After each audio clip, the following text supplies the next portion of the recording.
आज की इस मजलिस में हम कर्ज़ के मुताल्लिक़ आप लोगों के सामने तमाम तर बातों को बयान करने की कोशिश करेंगे कि क़र्ज़ का क्या मसला है। इस्लाम में क़र्ज़ का लेन देन, क़र्ज़ देने वाला, क़र्ज़ लेने वाला, तमाम तर अहकामात को हम समझने की कोशिश करेंगे। ठीक है इंशाअल्लाह। इसलिए मुकम्मल तवज्जो आप यहाँ रखें, मुकम्मल तवज्जो से सुनें।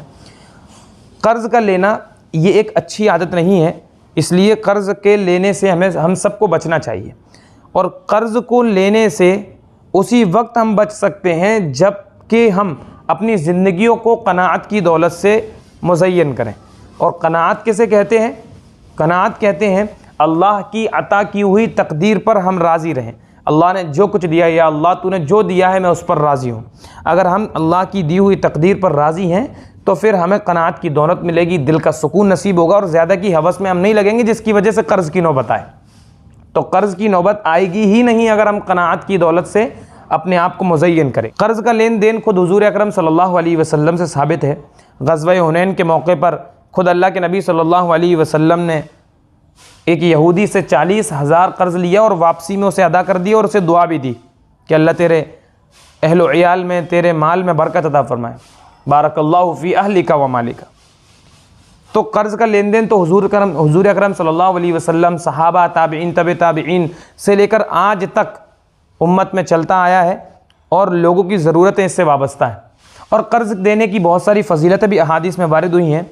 खुद अल्लाह के नबी सल्लल्लाहु अलैहि वसल्लम फरमाते हैं कि मैं जन्नत की सैर पर निकला तो मैंने एक दरवाज़े पर लिखा हुआ देखा कि सदक़े का सवाब 10 गुना है और कर्ज़ का सवाब 18 गुना है। यानी 1 रुपया अगर सदका करते हैं तो 10 नेकी मिलेंगी, 10 नेकियाँ। और अगर 1 रुपया कर्ज़ किसी को देते हैं, किसी की ज़रूरत को पूरा करते हैं तो अल्लाह 18 गुना सवाब देगा। अल्लाहु अकबर। समझे ना इस बात को?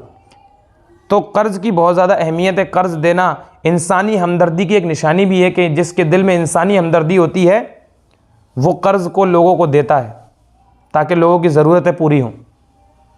जहाँ कर्ज़ देने वाले के मुतालिक अहादीस में बहुत सारे फ़ज़ाइल वारिद हैं, वहीं पर कर्ज़ लेने वाले के मुतालिक भी अहादीस में बहुत सी वईद वारिद हैं अगर वो कर्ज़ के देने में, अदायगी में टाल मटोल करे, अगर वो कर्ज़ की अदायगी ना करे।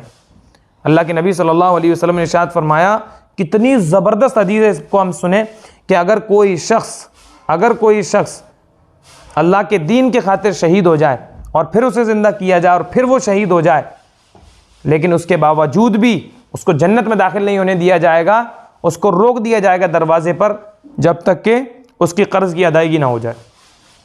मालूम हुआ कि कर्ज़ की नहूसत एक शहीद को भी जन्नत में जाने से रोक देगी, चाहे जाए कि कोई आम इंसान जन्नत में जाए।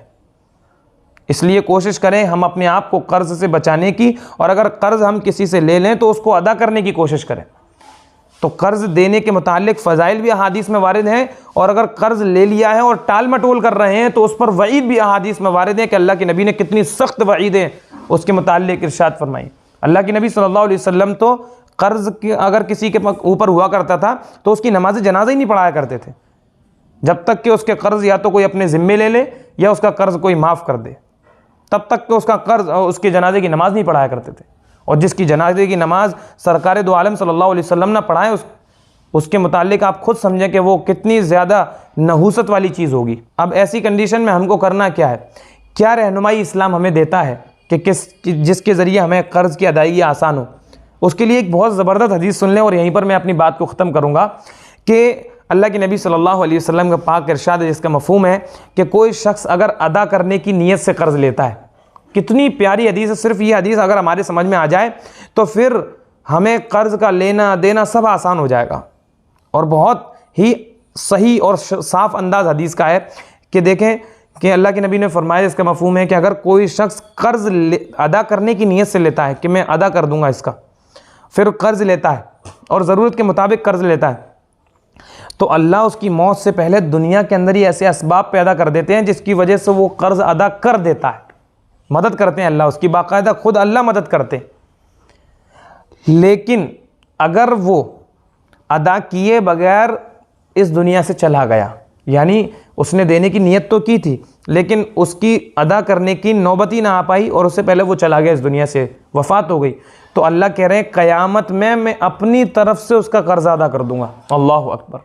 जहाँ अल्लाह ने ये वादा फरमाया वहाँ पर अल्लाह ने सख्त सज़ा की भी ताकीद की। सुनिए आगे हदीस में अल्लाह के नबी इरशाद फरमाते हैं कि अगर कोई शख्स इस नीयत से कर्ज़ा लेता है कि लेने के बाद हज़म कर जाएगा, ख़त्म कर लेगा और उसे अदा नहीं करेगा या टाल मटोल करेगा, तो अल्लाह मौत तक ऐसे असबाब पैदा कर देते हैं और मौत तक उसको अदा करने की नौबत ना आए, ऐसे असबाब उसको पैदा कर देते हैं और अल्लाह उसको तौफीक नहीं देते मरने तक कि वो कर्ज़ की अदायगी करे। और जब वो इस दुनिया से चला जाएगा तो इसकी कर्ज़ की अदायगी इसकी नेकियां दे करके की जाएंगी, यानी इसकी नेकियां ले करके कर्ज़ देने वाले को दे दी जाएंगी। और जब इसकी नेकियां ख़त्म हो जाएंगी तो कर्ज़ लेने वाले यानी जिसने कर्ज़ दिया होगा उसके गुनाह इस पर डाल दिए जाएंगे। अल्लाह अकबर। तो इस बात को हमें समझना है कि अल्लाह के नबी सल्लल्लाहु अलैहि वसल्लम ने बाकायदा, जब अल्लाह खुद मदद कर रहे हैं हमारी कर्ज़ की अदायगी में, तो फिर हम कर्ज़ को देने के कर्ज़ को लेते हुए ये नियत क्यों करें और कर्ज़ को टाल मटोल क्यों करें। इसलिए हम सबको इस बात को समझना है। अगर कोई शख्स मुफलिस है और उसके ऊपर कर्ज़ है, तो अगर आपके पास वुसअत है तो आप उसको गुंजाइश दे दें, थोड़ी मोहलत दे दें, थोड़ी गुंजाइश कर दें उसके लिए, या हो सके तो उसका, अगर आपके पास अल्लाह ने वुसअत दी तो उसका कर्ज़ा माफ़ कर दें, आधा माफ़ कर दें। इस तरीके से हम इंसानी हमदर्दी को लेकर के चलेंगे और इन तमाम अहकामात को लेकर के चलेंगे तो अल्लाह की ज़ात से उम्मीद है कि एक मोहब्बत भरा समाज हमारा पैदा होगा। ठीक है इंशाअल्लाह। तो ये बात तमाम आप लोगों के समझ में आई। अल्लाह हम सबको अमल की तौफीक अता फरमाए।